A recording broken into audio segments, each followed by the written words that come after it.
Hi, Mark. There you are. Okay, so that I did not see how that worked, and I apologize. So what did you finally do? There was something in my chat that said, Mark invited you to a video chat, and I clicked accept. Well, I'm glad we finally got it to work. Yeah, it's kind of kludgy. Yeah, sorry, I'm not very familiar with Google Plus, and I don't think Justin is either. Could you invite him, or is there a way for me to invite him through this? Or yeah, you should be able to invite him. I invited him though several times. Okay, interesting. Yeah, it should be in his email box too. Where was your invitation posted? Do you remember? It was in the chat window. Yeah, he's got to open up the chat window. It should just pop up too. I mean, that's usually what happens. Because, yep, where did you click? Just click. It should be where you find contacts. I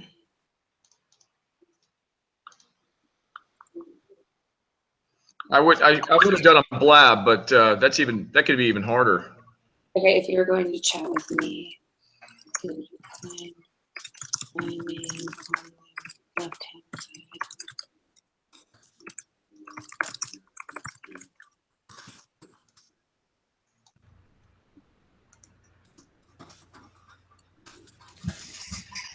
Could you try inviting him again?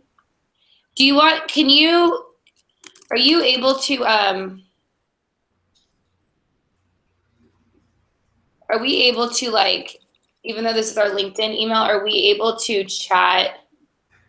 Like, could you send him a chat? Yeah, I mean, if you open up the chat window on the right-hand side, group chat, anyone could see that, and that's where his invitation will be. Can he not open it up?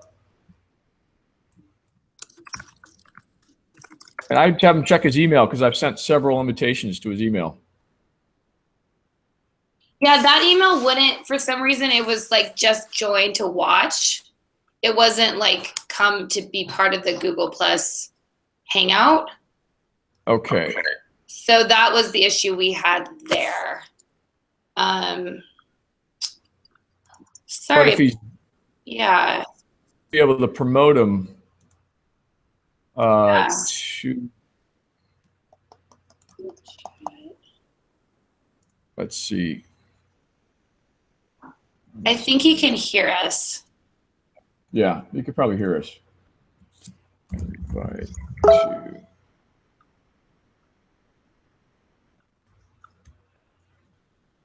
He says he's not seeing it for whatever reason. Where did you find it? It was literally in my chat window on the left-hand side, like my Google chat, and it just like there was this I didn't notice it until all of a sudden it just said like Mark invited you to this Google Plus hangout. I don't know, all of a sudden it just like popped up and I clicked on it and here I am. Okay, I'm gonna try another approach here. But it's just I feel like I keep doing the same thing over and over again. Should be able to. Yeah. To invite again. Huh. This has not responded. Message. I don't even see that he's in here. I see you. I don't see that he's even on.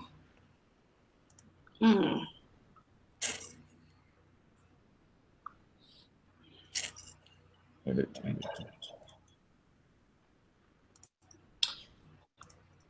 I did try to go through my personal Gmail at one point just to see if that worked.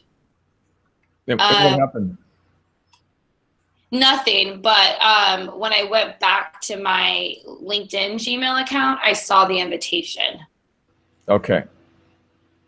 So I don't know what that, because it said Google Plus doesn't. I haven't ever done this. So when he clicks on the link in email, what happens to it? So when you click on the link in the email, it takes you to the Hangout, but it just shows us talking. There's no way to join and be part of it. You can just watch it. So we need something that actually says like, how can you actually join? Okay. Yeah, Justin's saying I'm coming in as a viewer. And that's what I was like too, until I got this thing in my chat window.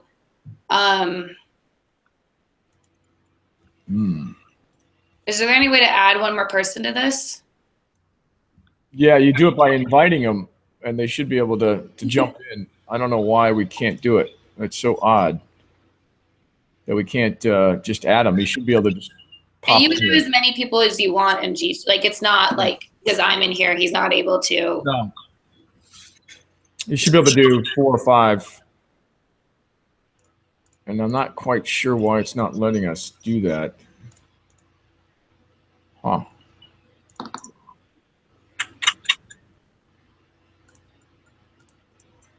I'm going to Google something real quick, find out why we can't get them on. Yeah, he's saying, I see his invite and email, but when I accept it, it brings me in as view only. And that's what it was like with me too. But what did you until I got this like randomly, I finally saw this thing on the left side where my chat, like where I just do my Google chat, and it popped up, and this invite popped up, and I clicked on it, and that so. And on Google Plus. Under LinkedIn address or? I'm sorry. How is he logged into Google Plus as an individual? I'm sorry, from a LinkedIn account or from his personal account? I don't know. Justin, are you logged into Google Plus? I think we went with our Gmail account for LinkedIn. Yeah, he says from a LinkedIn account. Because Justin, do you have a personal Gmail account? Because you could try it that way too.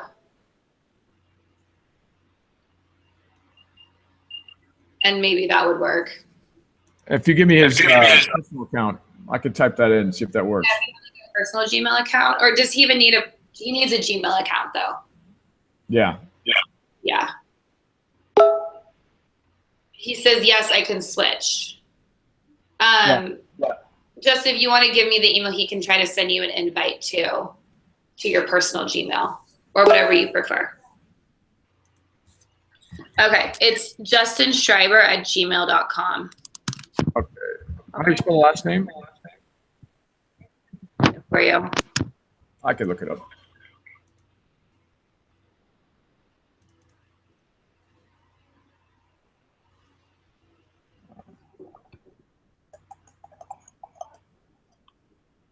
Okay, Schreiber. There we go.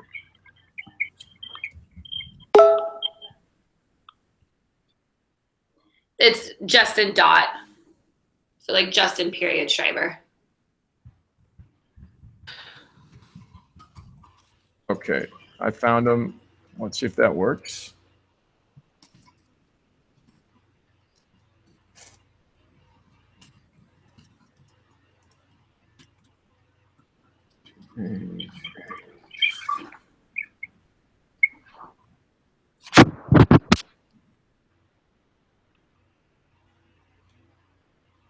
Yeah, I've never had this kind of trouble before.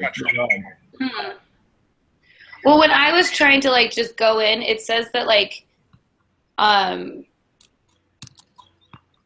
it does say something about like how Google Plus isn't supported on LinkedIn. Really? Oh, Yeah, but I'm able to do it, so I don't. Yeah. So you're logged in under. Yeah, I mean, I got it from my LinkedIn account. The LinkedIn chat. There was this little window that came up.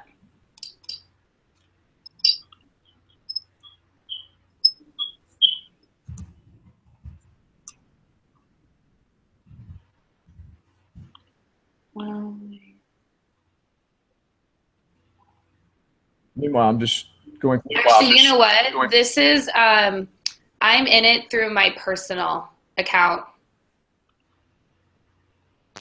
Yeah, I think Justin should be able to get in once he goes through his personal. Because there's no profiles for our LinkedIn ones. Yeah. It's disabled for whatever reason. Here you go.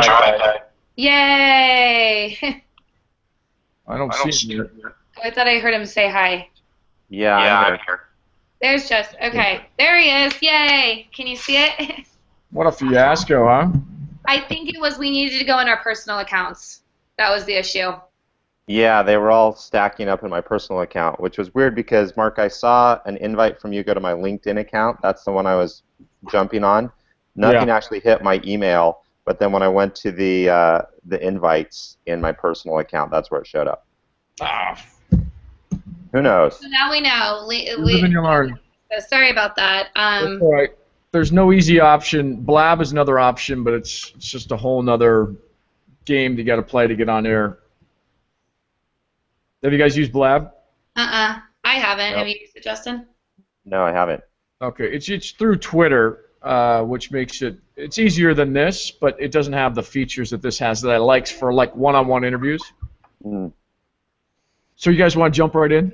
Yeah, Let's and do is there it. a way to hide me since I won't be talking, or we'll just show you guys on the screen? Well, if you're not going to be talking, then just go on I mute. can just leave and I'll just watch.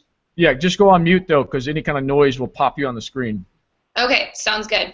Okay. Thanks, guys. I'm going to move this around. Okay, Justin, we're going to jump right in, if you're ready. Excellent. I am ready. Okay, so I've read the kind of the report, and I've seen what you guys have come out with. Can you kind of just walk us through what the research was about, why you did it, and some of the key findings? And I've got a lot of questions for you. Yeah, absolutely. So what really precipitated the report, we have a way to track internally how our members are using social selling tactics as they approach the sales and the buying process. We noticed from 2012 until 2015 a dramatic increase in terms of the use of social selling capabilities.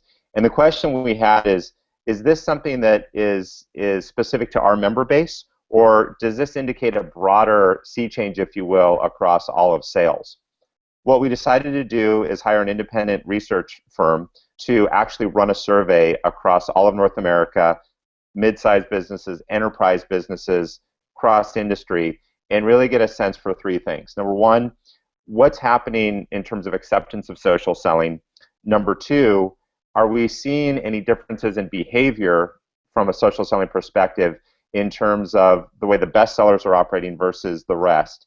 And then number three, we're interested in understanding some demographic data. And really the findings that we're introducing today come out of that independent survey that we launched. Okay, and can you give us a sense of what the findings were and prizes at all? Yeah, absolutely. So the survey covered about 1,000 sales professionals, as I mentioned, good cross-section, men versus women, big companies, small companies, and really we found insights in three areas. First of all, from an adoption of social selling, if you were, we were actually surprised to discover that 70% of those people that responded to the survey actually said that they had adopted some form of social selling and incorporated it into their regular operating cadence. In terms of what differentiated the best from the rest, we discovered that that number actually climbed to 90%. And so the way we were able to identify top sellers, those who were either exceeding quota, they were in the top 25% among their cohorts, and in addition to that, indicated that they were going to exceed quota this year. So again, that was about 13% of the people that responded, and there was a 90% acceptance rate there. The other really interesting finding that came out of it was the demographic breakdown. We found that, and this isn't a major surprise, but millennials were the highest adopters. So average adoption rate was 71%. Millennials were about 81%. But here's where it got really interesting. When we cross-tab that against our own internal data, we actually found that the more tenured sales professionals were using it more effectively to close business. The takeaway there is that while the millennials are the fuel that are driving this new adoption, the tenured sales pros have been around, know how to use technology to actually get a job done. And really it's the blended sales organization where you've got the young and the old coming together that we find are the most effective. Okay, and so what are they using as an excuse to invest in these types of social selling discussions, conversations, prospecting? I mean, how are they getting upper management to buy into this? So I think there are two factors that are really driving that. Number one, at the ground level, professionals are recognizing that some of the traditional tactics that they have used and been successful with are actually not as successful anymore. They're sensing that the buyer isn't opening up when they start to ask discovery questions. They're also sensing that the cold call response rates that they're getting aren't what they used to be. And as a result of that, they're instinctively looking for new capabilities or tactics. At a senior management level where there's more analytics going on, they're actually tracking the productivity of sales professionals. And what they're discovering is that productivity, if you're following the status quo, is actually falling. And where they're seeing higher usage of social platforms, they're actually seeing a bump in terms of new business, closed revenue, and shortened sales cycles. Okay, and when you look at their actual activities throughout the day, I mean, how much of it is on Twitter or LinkedIn or some other social channels? Did you track that at all? Yeah, absolutely.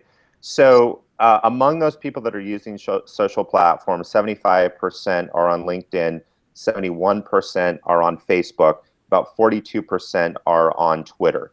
Those are the big three right now. Okay, and how, are they utilizing different strategies for each channel? And if so, can you kind of, in brief, kind of talk us or walk us through that? Because Facebook, I don't know what people are doing on social selling on Facebook. I'd be very curious about that. I have a general understanding of Twitter and I have a really good understanding of LinkedIn, but if you could walk us through those three channels real quick.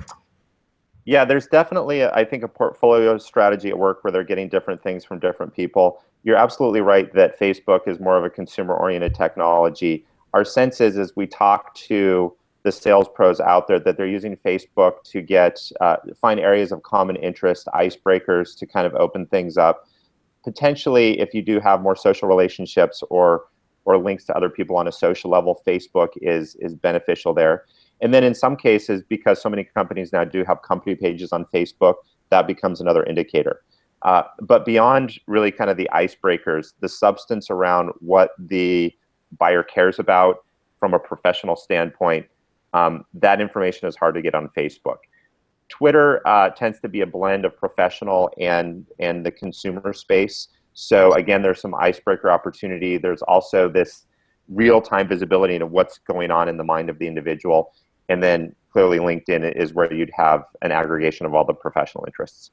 And let's dive a little bit deeper into LinkedIn. When you looked at how people are prospecting on LinkedIn, I know there's InMail, I know there's the blogging capabilities, but is there a specific process that the best of the best go through in order to bring in the right customers without annoying them?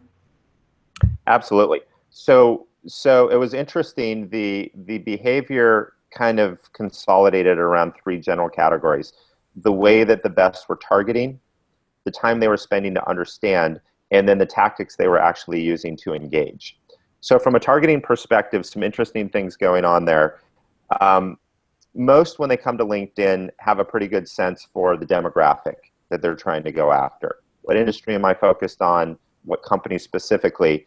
And you're seeing that there's very broad adoption of focus on demographic signals. A little under half, though, are actually blending that with intent signals. An example of an intent signal: I just changed jobs. It's highly likely that I'm going to be looking to shake things up, and therefore it's a great time as a sales pro to reach out. So the best of the best are able to use the intent signals in conjunction with the demographic signals in order to reach out at the right time. Another great example of an intent signal: suddenly you see a high degree of hiring going on. I'm selling call center technology, and suddenly I see all sorts of recs out there for call center agents. So that's kind of in the targeting realm. From an understanding perspective, we actually are able to look at the amount of time that people are spending researching companies, how much time they're spending on different profiles, how engaged they are in different feed sessions, the comments they're sharing. Interesting finding there is that the best of the best are actually spending 25% more time. I know there's always an eagerness to get out there and immediately make a connection, but those people that are willing to go slow in order to go fast seem to be really earning the big dollars. And then lastly, from an engagement perspective, you're right, InMail is a great way to reach out. Again, some interesting differences from a response perspective. Those people that have done the research can personalize the email, and we're seeing higher response rates. We can actually track the kind of response rates that you're getting. And then the other interesting thing is those people that are more active on posting long-form content on LinkedIn tend to get more traction as well, because they're establishing themselves as a thought leader before they actually reach out. Okay, and you're finding that a lot of these salespeople know how to create good long-form content, or are they going to the marketing department to have that created? Yeah, so it's a mixed bag. I would say that in general, sales professionals are uncomfortable actually drafting the document.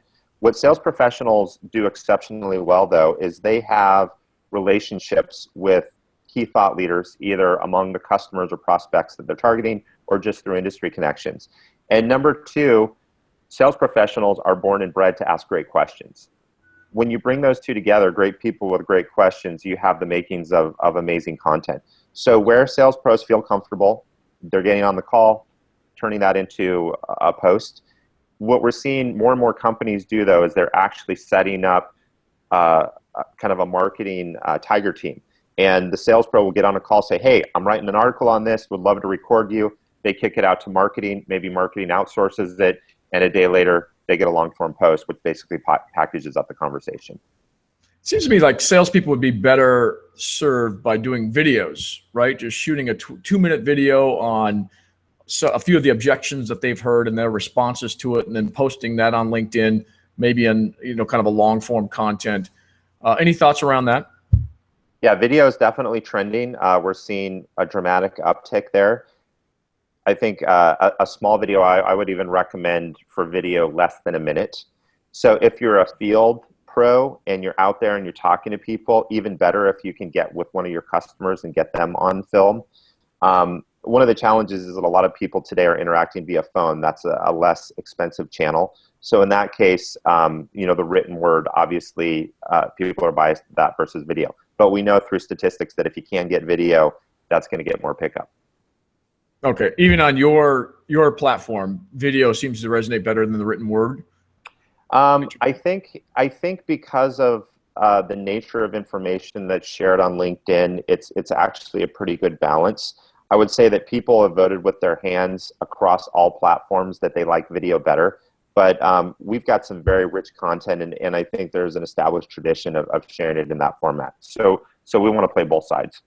Okay, is LinkedIn doing anything to encourage this video type of creation yet? You know, Facebook has claimed that if you post video, you'll get a lot more views. Has LinkedIn considered that or focused on that at all yet?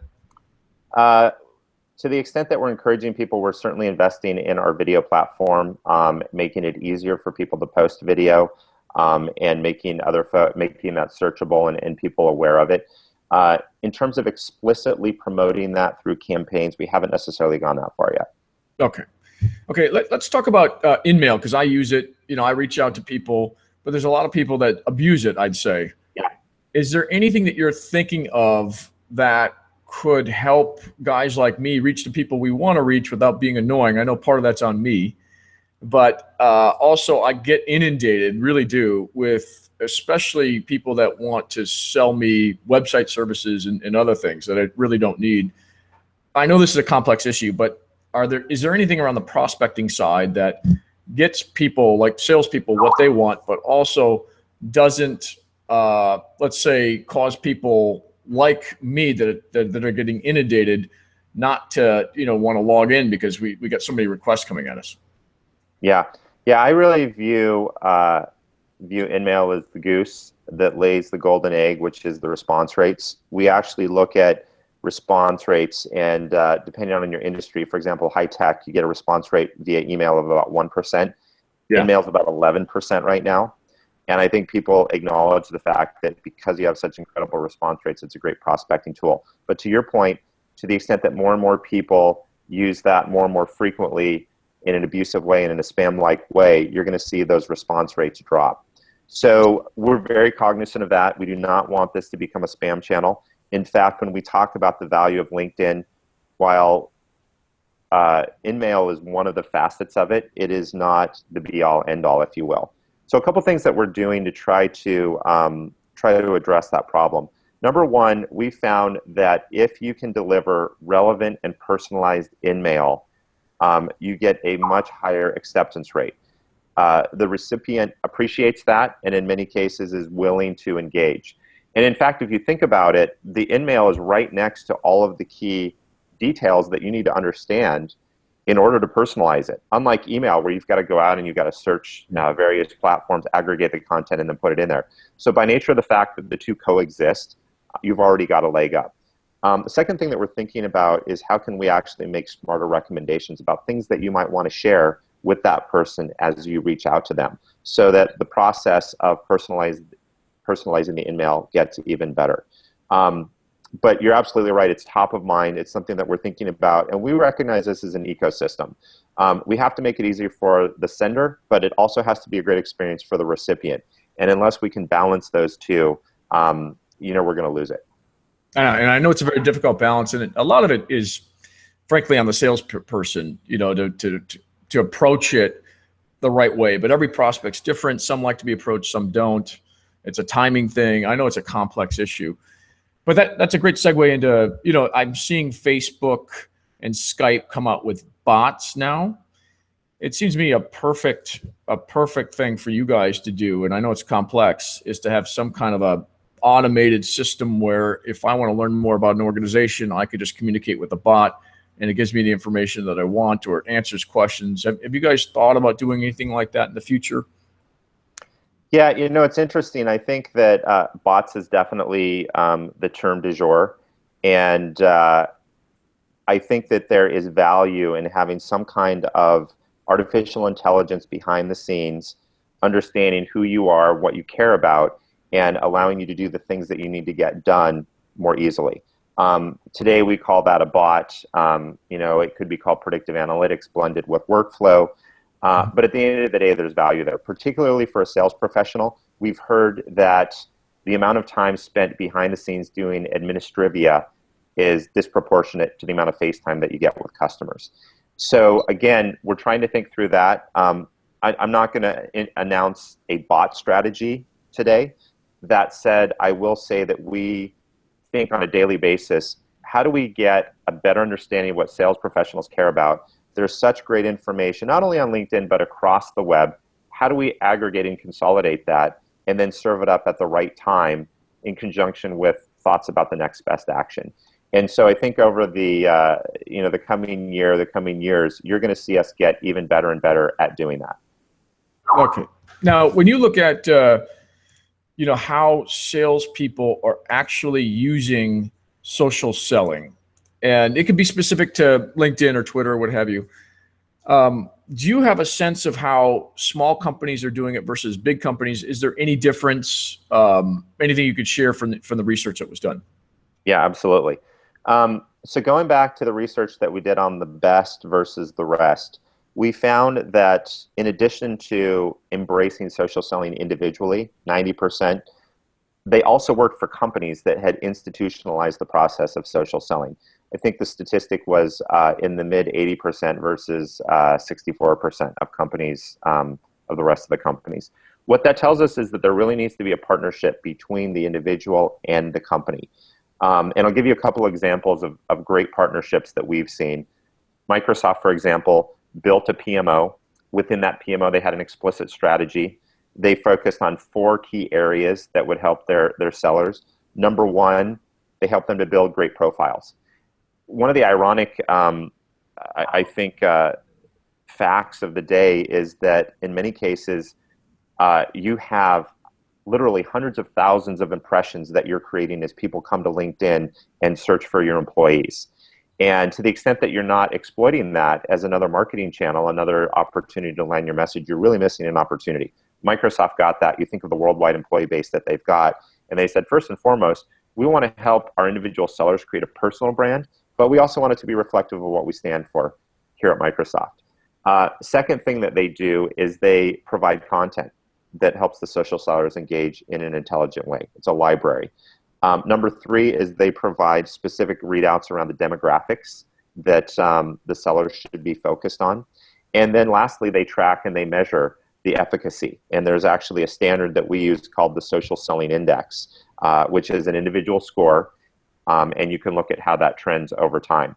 So it's a great example of supporting the two. One other quick example is DocuSign. As soon as the people from DocuSign come on board, the sales professionals, there's literally a sales training program around how to use LinkedIn. And they profile based on your expertise as a social seller before they'll hire anyone.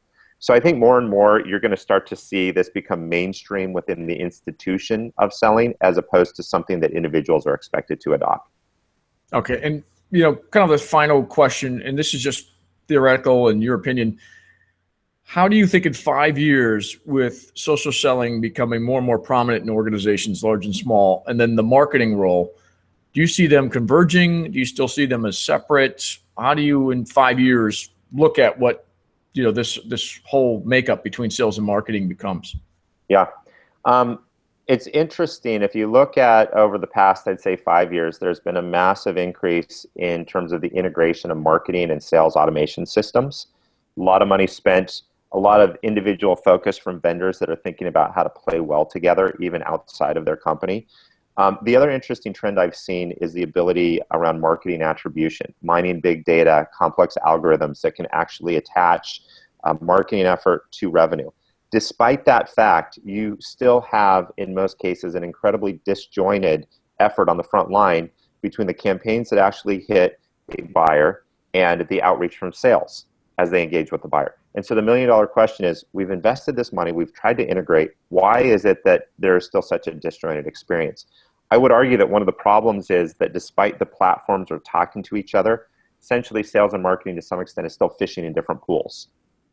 As a marketer, I buy a list. I go out and I blast that list. As a sales professional, I have a very targeted focus on a set of accounts.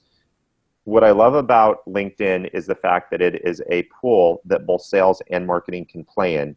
I would venture to expand that and say that more and more you're going to see these integrated pools of information about the target buyer where sales and marketing can come together and have a common understanding of what that buyer looks like. It won't just be limited to LinkedIn, but it'll be more available. So that's number one. Number two, today people are leaving these amazing invisible wakes of information behind them. Anything that we touch online generates a wake. Any place that we go, any questions that we ask. We've already seen how it's massively disrupted consumer technology. When I sit down and watch Netflix, I don't tell Netflix what I want to watch, but Netflix knows me. It knows me so well that it can recommend a program, and suddenly I've watched 5 episodes, and I didn't even know about the show when I sat down. That's an example of the power of a digital wake. To some extent today, we're asking sales professionals in particular still to manually enter all of the information about what they're doing and about their buyers. I think that completely goes away, and it's replaced by just these massive ingestion engines, algorithms on the back end that are helping us to make sense of it. We're able to generate higher revenue productivity based on spending more time with customers talking about what they care about.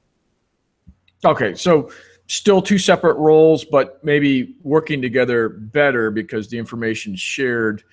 You've got this back-end analytics and information that's, looking at the activities of these prospects and, sharing that with sales and marketing so they have this, the same picture of what's going on. Yep, absolutely. Okay, now to wrap things up, is there anything I didn't ask that I should have asked about the research, about social selling, about the future of social selling? I touched on this earlier, but one of the things that I'm the most excited about is at the end of the day, social selling is about making connections with people in an authentic but more scalable way. And what I'm particularly encouraged by is it feels like this is a tent that's big enough to bring in or enfranchise lots of different kinds of folks. I talked before about how the millennials are driving the adoption of a new technology, but the senior sales professionals are actually directing that energy. One other interesting finding that came out of our study, it was a pretty good balance of men and women. We found that women were actually more inclined to embrace social selling as key to their success by a factor of about 20% more than men. Men, on the other hand, were more inclined to gravitate towards CRM. I don't want to get too much into that because I don't want to get myself into trouble. But to me, what it indicates is that these traditional stereotypes that we've had about who are sales professionals, what do they stand for, are really being broken down. And in their place, there's an opportunity for the young and the old, men and women, people from all different size companies to really come together to exchange the best that they have to offer and ultimately to create a better experience for the buyer. Okay, excellent. Well said. Yeah, and the stereotypes, they kind of shift back and forth depending on what technologies that they're utilizing. So I don't read too much into that, especially if it's only 20%. But I've seen both genders use it very, very effectively in their own way, and they all have their own tactics and what works, what doesn't. So it's very interesting to watch. All Absolutely. right, well, Justin, it was a pleasure. Glad we got to talk about this issue. This is one of the things I love talking about. Try to be as much as possible on the forefront of these things. And I know people that are watching this and reading the accompanying article will be fascinated by what we talked about today and what some of the insights that you had. And we'll have a link to your report so they can dive in a little deeper if they want. But again, just sorry about the technical difficulties in the beginning, but I think we got a great conversation to share with everybody. Absolutely. Always a pleasure. Thank you. Bye, Justin. Bye-bye.